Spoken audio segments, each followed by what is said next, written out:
वर्तमान की परिस्थितियां और बेस्ट प्रैक्टिसेस के अनुरूप सरकार भी कानूनों को मॉडर्नाइज करने पर काम कर रही है। पुराने कॉलोनियल क्रिमिनल लॉज को खत्म करके सरकार ने भारतीय नागरिक सुरक्षा संहिता, भारतीय न्याय संहिता और भारतीय साक्ष्य अधिनियम की व्यवस्था शुरू की है। इन बदलावों के कारण हमारे लीगल, पॉलिसिंग और इन्वेस्टिगेटिव सिस्टम ने नए दौर में प्रवेश किया है। ये है नए भारत में गुलामी की मानसिकता से मुक्ति की सबसे बड़ी मिसाल। प्रधानमंत्री नरेंद्र मोदी के नेतृत्व में देश ने आजादी की हुंकार भरते हुए अंग्रेजों के बनाए क्रिमिनल कानूनों की बेड़ियां काट फेंकी हैं।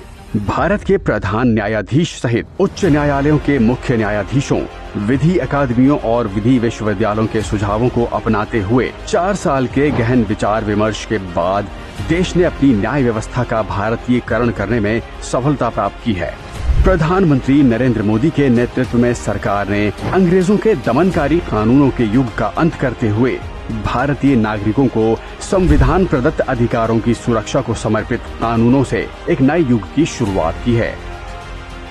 भारतीय क्रिमिनल जस्टिस सिस्टम में क्रांतिकारी बदलावों का उद्देश्य सजा नहीं बल्कि नागरिकों को न्याय दिलाना है। मकसद यही है कि नागरिकों को समय पर त्वरित और त्रुटि रहित न्याय मिल सके।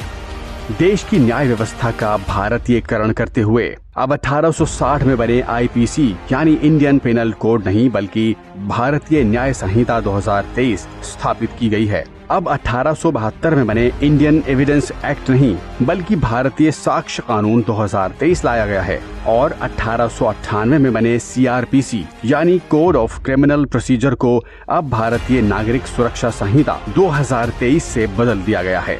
देश के क्रिमिनल जस्टिस सिस्टम का भारतीयकरण करने वाले ये 3 नए कानून हमारे विधिक, पुलिस और जांच प्रणाली तीनों को अत्याधुनिक टेक्नोलॉजी और फॉरेंसिक साइंस से जोड़ते हैं। ये तीनों नए कानून हमारे समाज के गरीबों और कमजोर वर्गों के लिए कहीं अधिक सुरक्षा सुनिश्चित करते हैं।